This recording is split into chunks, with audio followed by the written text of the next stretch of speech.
on these. Now, as you looked at that case I posted yesterday, and I reread the links on Judge Manuel Banyalas,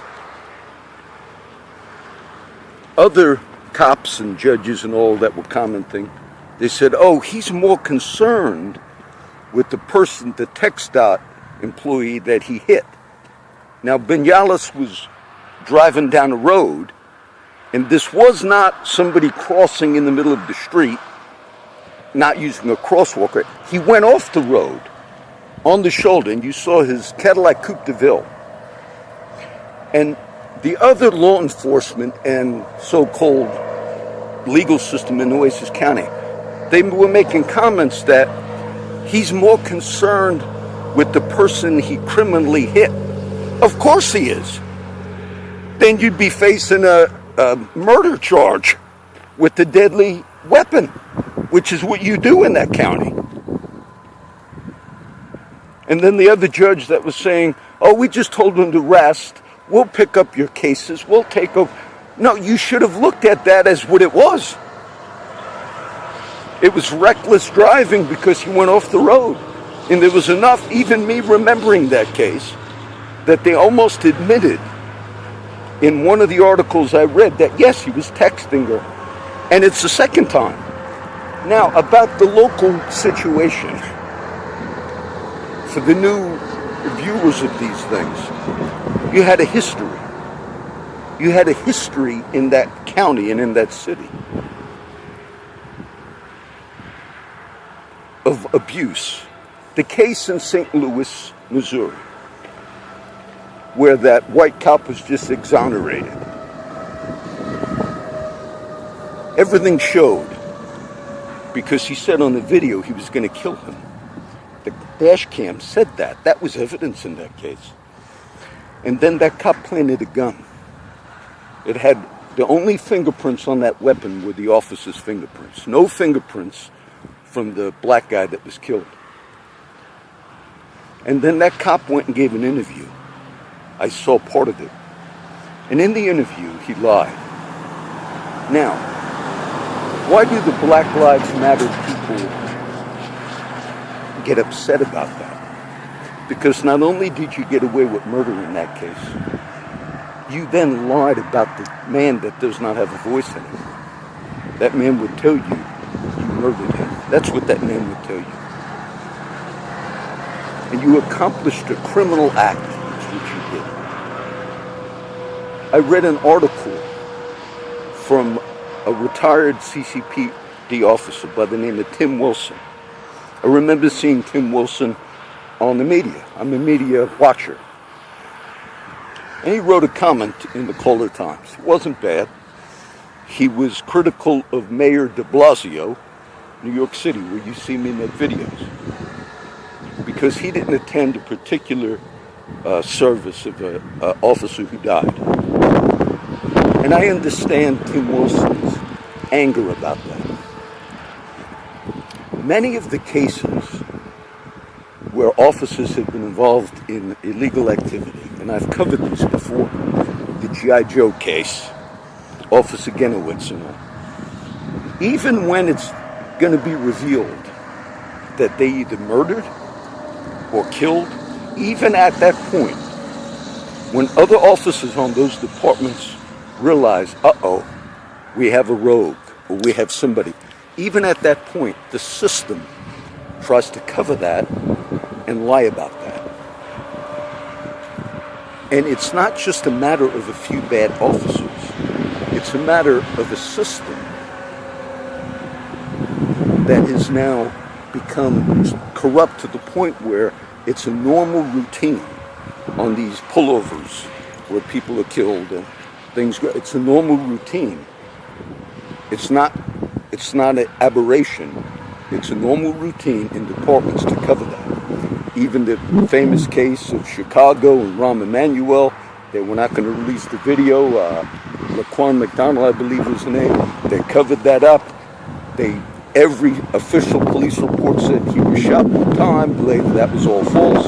And until they got a Freedom of Information request and a judge finally was going to release the video, then they admitted it. Now, the Black Lives Matter people see that. They recognize that. This is why policing the last 6, 8 years or whatever has indeed gone through the crisis, because that particular profession in civilian departments is unable to handle it. And sad to say, and I'm not a huge defender of Trump, but with William Sessions and the Justice Department under Barack Obama, you had different ones. Loretta Lynch, and before Loretta Lynch, you had, I forget his name now, but Eric Holder. But they were aggressive in coming in where localities had criminal activity, and then also pursuing federal charges, civil rights, and so forth. This Justice Department has openly stated they're going to let the localities deal with it. So what the population has been told is, you're on your own in these particular instances. For the new viewers of the video, DA Mark Gonzalez and you guys, these were cases you could have gone to the people and asked. I gave addresses in the past, names. But when I look at the Vinales thing, though there was enough evidence there for that man to have been charged because of the way he went off the road, and that they pretty much admitted he was on the phone, and then yet that man is sitting in judgment over white people. I believe you got a racial bias in the community. I've defended blacks and Hispanics, but I watched the coverage of the Caller Times and all. I noticed that they speak disrespectfully of the new white mayor by the name of Joe McCone. And even the introduction and the first time he got in office, the first thing to write was, okay, now let's get to work, man. You were disrespectful to people that are white, sir. Nick Jimenez. I don't know Officer Cordell. And I'm going to just mention, because I met him the first time maybe 2 months ago. Officer Cordell is a cop in Corpus Christi. Seems like a nice guy. I don't know him that well. His brother died maybe a year or two ago. As a matter of fact, one of my friends, Andy, was there. They were helping move something out of storage. I heard the story, and he dropped. Billy Cordell just died. I didn't know Billy Cordell that well. He was a Christian. He used to have the cross, and, he'd say hi to me. He knew I knew everybody on the street. And I met Officer Cordell because I was with Austin a few months back on the street there in Flower Bluff, just doing like a little ministry I visit my friends. And a cop pulled up, and I was sitting there with Levi and Austin. And the cop asked my friend Austin if he saw some other guy they were looking for. And the cop seemed nice. And then later, Austin told me, that was Officer Cordell. And I said, yes, I know his brother passed away sadly. And I just mentioned that because you probably would know that a lot of this is going on in that department. And those that work there, or those that are in these environments, they know that. And they seem to think that it's just, that's part of it. It's not just part of it when you have sometimes people that are dead or shot. I've never made a physical threat to a cop, but I've had people tell me, this officer, be careful, John. He has a history, he'll get you. Not Cordell. And others we've had friends like Danny Gill passed away. Huey Martin passed away. All of these street friends of mine. And all of the stories that were actually verified. And I thought so long of the history of criminality you guys had. So long. You thought it was just sour grapes. It's me hearing these stories for so long and then seeing, the local Kohler Times, they must have redacted the story on Manuel Banales, Judge Banales. But when you read it, just me reading it, not knowing all the other stuff since I read the other things, I knew that they were basically just advocating for that judge, for that Hispanic judge. They did long articles on how if a highway says 75, and if you're doing 75 and the speed limit sign says 35, they said that's just a suggestion. I laughed when I read that, not realizing they went out of their way. If people are connected, or maybe people have criminal activity that they engaged in. You said this, there's so many of these stories. I even saw another judge. I mentioned that man's name before. One of my friends on the street said that he was was a regular purchaser of meth. That came up a while ago, just like they couldn't believe it. And it wasn't hidden. And it makes me wonder, and somebody else called that judge out. I think that man's dead. He had a blog. It was called Patriot Dad. He even documented more. And so they knew. They knew a lot that went on. That lady that was killed by the hit-and-run driver right there where I live, the Stripes or Cornerstone, whatever. I'm glad that you've come out. Prosecutor Mark Gonzalez, and you've said you're going to go hard. I'm glad you've done that. But it's such a disgrace that you'd have a judge with a history. Did it before. And when I read, there was one little article added, and it's from a famous paper. One of the captains at the firehouse used to like to read it, and we'd like kid about it. It was called the El Defensor. But it's a Hispanic publishing, I think out of Robstown.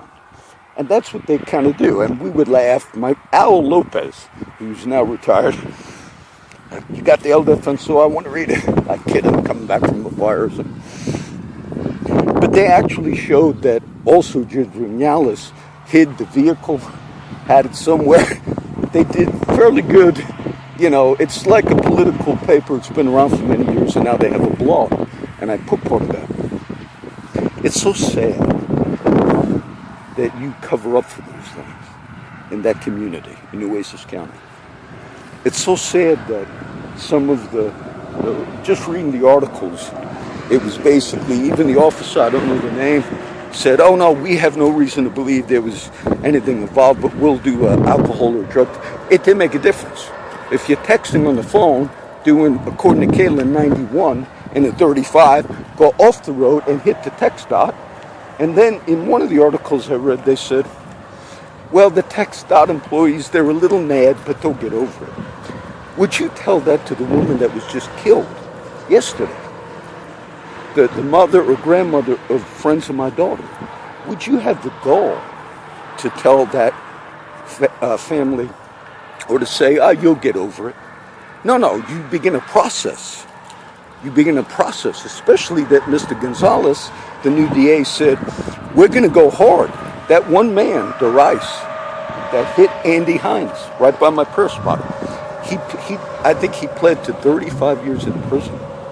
He killed Andy Hines. Now, Andy Hines was a prominent local man and all.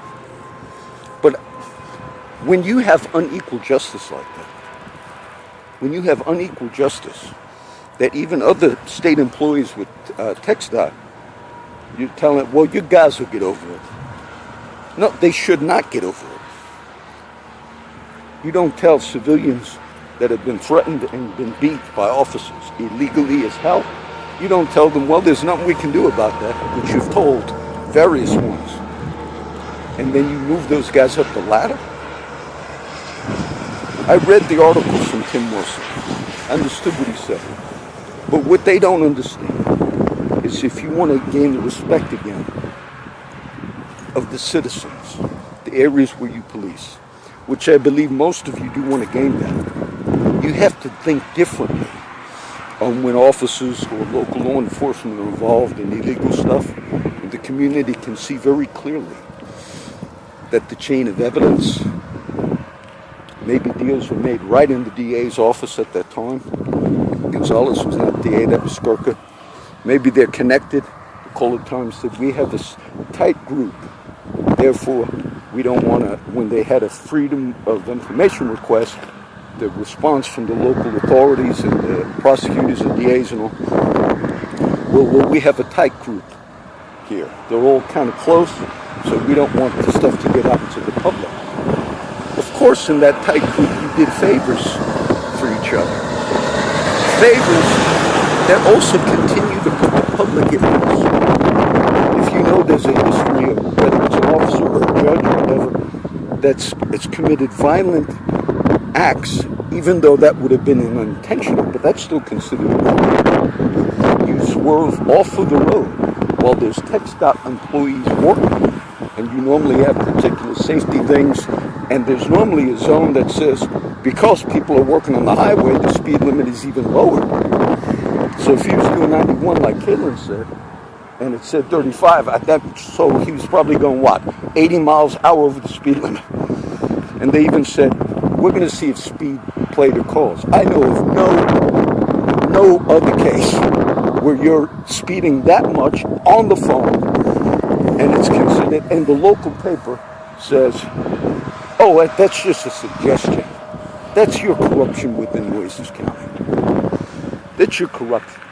I don't tag every one of the cops or judges, but you have a corrupt system there. And that one thing stuck with me when Crow retold the story the other day, which he's told it before. I've talked about that. That they went real slow. They knew it was one of their cops that went back and assaulted, did a beating. And they said, oh, we'll find him for you. And then the after effects, which I've told that story before, that cop also later showed up at a residence there in Turtle Cove. The cop that beat my friend said, oh, we caught the guy. And to let him know, not that there was even like, oh, I better be careful not to do that anymore, but to let him know that the way we run the system here, we not only get away with it, but we'll go and beat again, or kill again, or whatever. That's a disgrace of what's going on in that city.